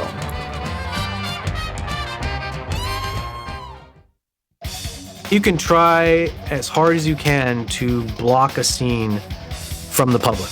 You can put up screens or try to shoot it in a place where no one will see it, but someone always gets through and somebody always gets pictures or videotape. That day, there was the secrecy around it. That's, again, another major character. The build-up through the season has been that Phil and Tony Soprano are going to come to blows somehow. Made in America was the last episode we shot. It was my assassination. And my assassin in the episode was a character's name was Walden Belfiore, played by Frank John Hughes. Belfiore, the assassin, is assisted by Benny Fazio, one of the regulars on the show, a fine actor, Max Casella. And they make their getaway in a black Chrysler 300. In the show, my wife and I were riding in a silver SUV. We had the girl who played my wife, Geraldine, wonderful, wonderful actress. It was her and I in the SUV, and we had our grandchildren in the back seat, and we had two little girls, but there were actually three. They used triplets, and when one got a little cranky, they would move one out and put one in. And David Chase was directing this episode, by the way. And the first take we did from inside the car is when Bill had to turn around and say goodbye to the children. And he said, wave bye-bye to Pop-Up, wave bye-bye to Pop-Up. And we shot that part, and then I get out, and I lean in the doorway, and I talk to my wife. And then my assassin comes up, and I get shot, and I fall down. If you look beyond the screen, you'll see a mattress where Frank Vincent falls. The shooter, Walden Belfiore, is seen here, firing in front of the camera to provide close-ups to be inserted in post-production. So Walden Belfiore walks up to Phil Leotardo, shoots him right in the head, point blank, falls to the ground, shoots him again as he's lying on the ground. And they cut to a shot, the camera's looking straight up, low angle, right into the gun in the foreground, and Walden standing above him. It's a very powerful, classic gangster movie type shot. In the show, my wife goes into a panic. The car is still rolling, and I'm on the ground with my head in the path of the car. And you wonder how that's being done. What they do is they chain the car. They chain it to an object, so the car can only go a certain distance and stop by itself because they push it by hand. And I had to go to the prosthetics 2 weeks before that to have my dummy head made.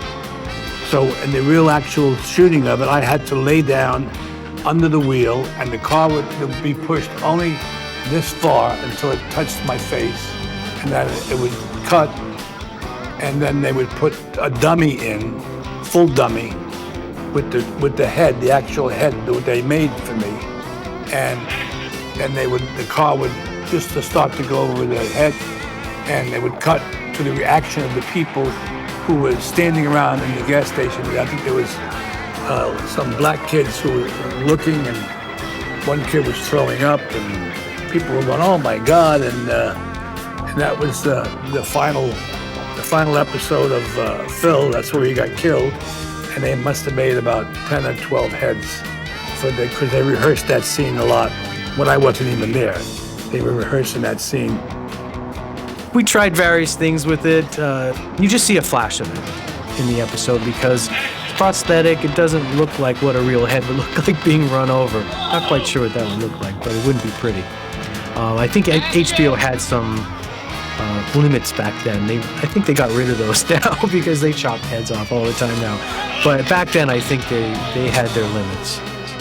As a gift, the prosthetics guys gave me a head, an actual one of the heads that they was finished with my face on it and everything. And I gave it to my daughter, and she puts it in her window for Halloween. So I've become a Halloween star. And that's the demise of Phil Leotardo. You know, one of the fascinating mysteries of The Sopranos is why in some cases the names and the locations should change, while in others, the real names are used. I guess only David Chase knows why. But here's an example of a real name being used. I'm talking about Holston's Ice Cream Parlor. It's at the end of our tour and the site of the most controversial episode in TV history. Let's get the inside scoop from the owners. I'd received a phone call from somebody from the Sopranos production asking if we were interested in having a scene shot here. They wanted to send somebody by to take some pictures, to look at the store, and I agreed, and they actually showed up that day. That's how it started. Yeah, the first day that they showed up, I think we had to be here at 5 a.m. and I mean, people just poured in, trucks, equipment, rigging, lighting. I don't even know half the names of the things that they had here, but it was a little overwhelming the first day, I would say.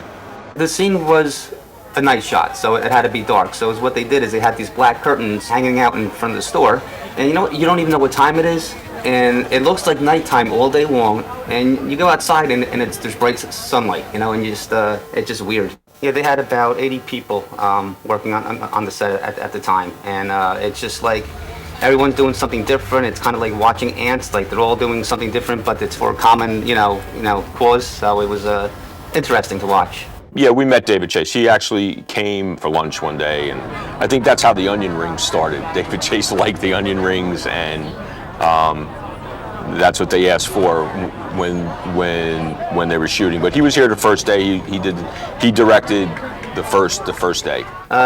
David Chase was very involved in everything, every aspect. He was inside the store, outside the store. I know there were a lot of fans outside, trying to catch a glimpse of the actors, actresses, maybe trying to see what's going to happen. Maybe they can catch a glimpse of, what they're shooting. James Gandolfini would walk from his trailer, which was parked down the street a little bit. When James would walk up, he would sort of be in character, and the people were calling his name. They were jumping up and down and clapping and showing a lot of enthusiasm. And the same thing with Edie and Robert Eiler were dropped off in a van, and they would acknowledge the people, but they were working. But the people went crazy. Every time they saw us, one of the actors, they were just going crazy for him, waving and calling and clapping, and people were there for hours upon hours, never left. When I would step outside the store, and there were customers or friends or people that I knew in the crowd over there, and they'd call to me, "Hey, Chris, how are you?" And I'd go over and talk to somebody, "Can you get me in? I'd like to see what's going on. Can you?" AJ and Edie were a little less. They weren't around as much as James was. James actually on the second night of shooting had brought in a whole array of sushi for the crew and everybody around it, and everybody said this was on James, and it was really nice. I mean, he was just out there having sushi and talking with people. It would have to be blown up. Where are the children? I got in before, so they're shooting that scene. All right, Jimmy. Yeah, they never really said to us, "Don't say anything," but we're going to shoot the final episode here, and then we found out. I guess it sort of leaked out, and they were like, "You guys can't say anything about this." It's We came to work the next day, and Channel 7 was here, and Channel 4 was here, and people were calling from all over the country, asking us questions about what happened, and how did we feel about this. And I'm sure if they really didn't want the word out, they wouldn't have told us in the first place. I think they planted the seed, and I think that's what they wanted. They wanted us to mention it, and they wanted everybody to see the final episode, and they wanted everybody to be shocked at the end. It was the end of the night, and the shooting had shut down for the day, and things were breaking down, and James Gandolfini walked outside, and there were people there that had been there since 6 o'clock in the morning. There was one particular lady directly across the street, never left her spot. Her husband brought her meals, and she was screaming at him, you know, and I guess during the day he was too much into character, doing whatever he does to shoot, that, you know, he sort of stayed away from everybody. But then it was done, and he walked over there and, you know, took pictures and was signing autographs and you know, intermingling with the people, and people were very appreciative. I mean, you could see they're respectful and you know, just wanted a picture, just wanted to stand next to him. And he did the whole thing. I don't remember the time frame, but he was out there for quite a while, going up and down, talking to people and taking pictures and so forth. I was taken by surprise at the ending. I had no idea. I was watching it at home with my family and some friends, and when it went black, I went running downstairs to another TV, thinking mine had broken upstairs or something was wrong, and then the credits started rolling, and I was like, wow, you know. Because when they filmed here, they film in such fragmented pieces, and, you know, they're filming this and they're filming that, and I'm trying to think, how are they going to put Meadow at the table with them? And, you know, it just never happened. I never put it together, not having any experience in this. You know, it was surprising to me. You know. Yes, she does come in the door, and she walked into the store, and she sat at the counter. So basically, they just got her walking in the door. They obviously cut it before she made it in. All you heard was the bell of the door, and I think that was it. That was done on the reshoots, the night of the reshoots, because it started to rain that night. So when they did the reshoots, when they closed it down for a day and a half, you know, 3 weeks later, that's when Meadow scene was shot. And Gandolfini and Edie Falco were not here then. It was just Meadow that day. We couldn't figure out why there had to be such a production with her parking the car. Why it took her 3 times to get into the spot. That's another thing that nobody knows. I thought they were telling her to do that. She was instructed to do it 3 times. I heard them say that.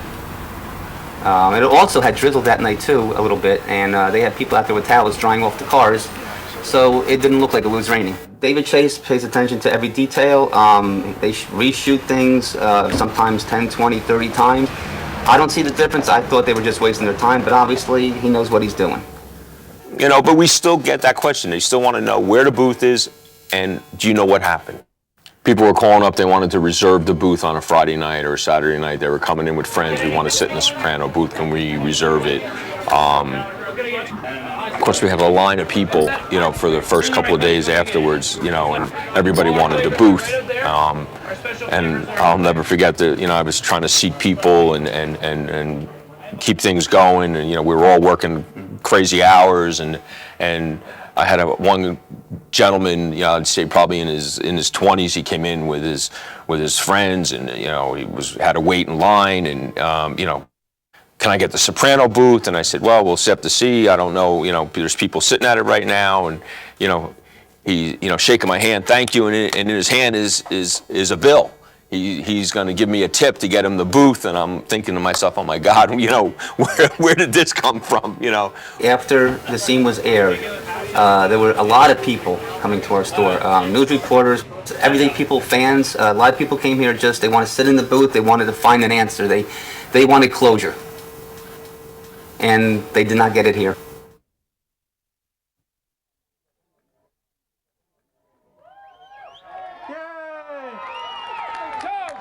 The man! Tony, pretty cool! Behind the police lines, right?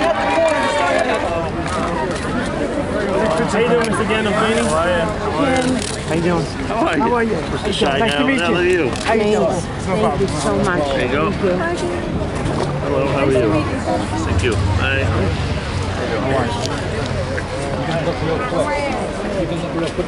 Oh, who knew he was coming back? Oh, you blaming me? You're blaming me now! Go,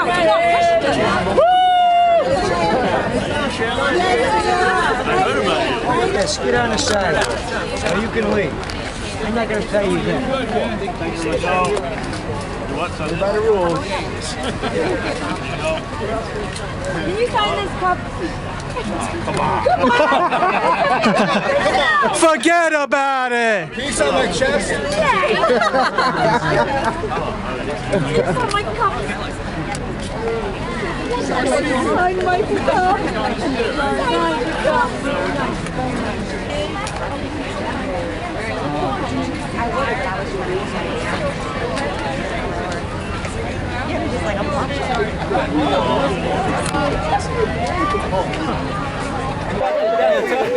Natasha. Yeah. Let's keep on snapping. Let's talk about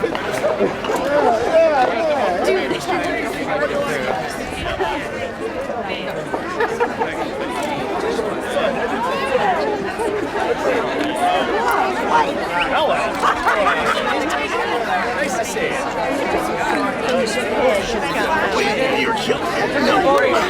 Should I flash it?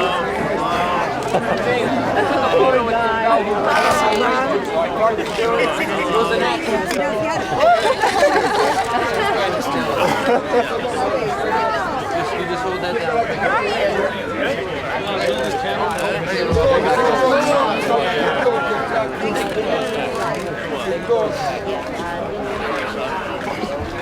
You've got to come back. All right. Hey guys, take a couple steps back. Push the line back. Whoa, guys, get back. Get back, guys. Stretch the line, folks. Everybody take a couple steps back, please. Take a deep breath. I'm holding you. Back up, back up. Let's go. Get back. Everybody back up, please. Thank you very much. Thanks a lot, James. Great job. Wait, one second. It's fast like this. Right here. Good, Connie. Wait, one more. The flash was out. I'm sorry.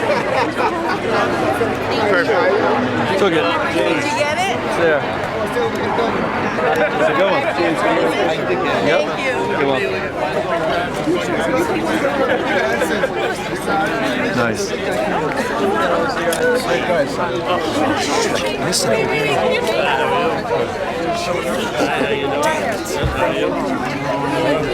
I waited all day for you. Cover that here for you. Yeah. Yes. Can we take a picture? Yeah, I got a bunch. If you want, let me know. Email me. James, please hold it up. Can I send it to you? You get it? Picture to take it. It's not open. I don't think you should go. I can't eat.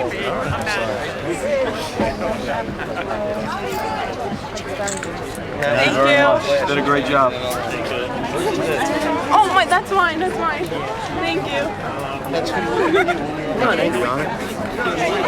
Good thing.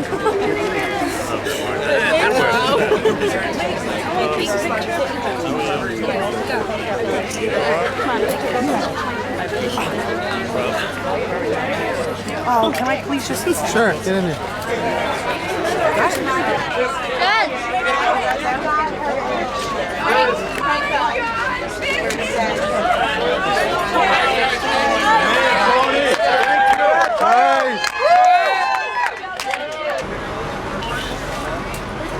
Take care, Jim.